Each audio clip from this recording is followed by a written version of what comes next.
వాల్మీకి మహర్షి ఒక మాట అంటారు చాలా విశేషంగా. రామలక్ష్మణులు ఇద్దరూ నడిచి వెళ్తూ ఉంటే మూడేసి ముఖాలు ఉన్నటువంటి ఇద్దరు త్రిమూర్తులు నడిచి వెళ్తున్నట్టుగా ఉంది అని అంటారు. ఇది చాలా ప్రత్యేకంగా చెప్పారు. ఇద్దరు రెండు రెండు అమ్ముల పొదులు కట్టుకున్నారు. వెనక నుంచి మనం చూస్తున్నాం.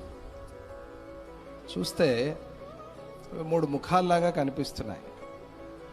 అలా మూడు ముఖాలున్న ఇద్దరు త్రిమూర్తులు నడిచి వెళ్తున్నారు అనే మాట స్పష్టంగా వాల్మీకి రామాయణంలో కనిపిస్తుంది.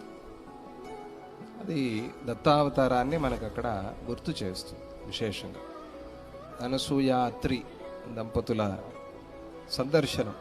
అక్కడికి వెళ్ళి రాముల వారు ఏదో వెతుకుతున్నారు. అనసూయ అత్రి ఆశ్రమంలో ఏం వెతుకుతున్నారు అని అంటే అక్కడ ఏం చెప్పరు. దత్తుడు ఎక్కడా అని వెతుకుతున్నారు.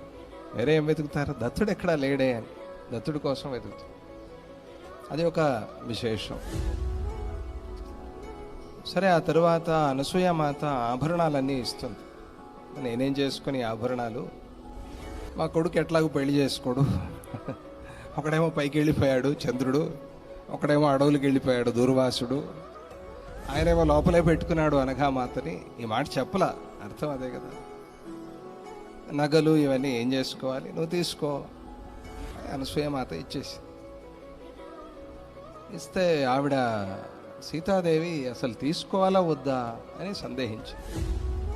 అంటే అప్పుడు రాములు వారు అన్నారు, మనం ఇప్పుడు పుట్టింటికి వచ్చాము, నువ్వు ప్రత్యేకంగా పుట్టింటికి వచ్చావు, పుట్టింట్లో అమ్మ ఇచ్చింది తీసుకోవాలి, ఇచ్చింది అలంకారం చేసుకోవాలి, నీకు దోషం లేదు, ఆభరణాలు ధరించు అన్నాడు రాముల వారు. అంటే అప్పుడు సీతామ్మవారు చక్కగా ఆభరణాలని ధరించి మహాలక్ష్మిలాగా బయటికి వస్తుంది. ఈ ఘట్టం ఉంది అది అయోధ్యకాండలో చివర్లో వస్తుంది. చాలా మంచి ఘట్టం అది. కానీ చదవాలి, రామాయణం అంతా చదవాలి పూర్తిగా, చదవకపోతే తెలియవు విషయాలు. ఆ ఘట్టం అక్కడ మనకి దత్తుడిని గుర్తు చేస్తుంది. కృష్ణావతారం, జ్ఞానావతారం. సరే, దత్తాత్రేయ హరే కృష్ణ, దత్తుడి పేర్లలో కృష్ణ అనే నామధేయం చాలా ప్రధానంగా వినిపిస్తుంది. అలాగే దత్త గాయత్రి మనం చెప్పుకున్నాం కదా, దత్తాత్రేయాయ విద్మహే దిగంబరాయ ధీమహి తన్నః కృష్ణ ప్రచోదయాత్. కృష్ణనామం స్పష్టంగా అక్కడ వినిపిస్తుంది.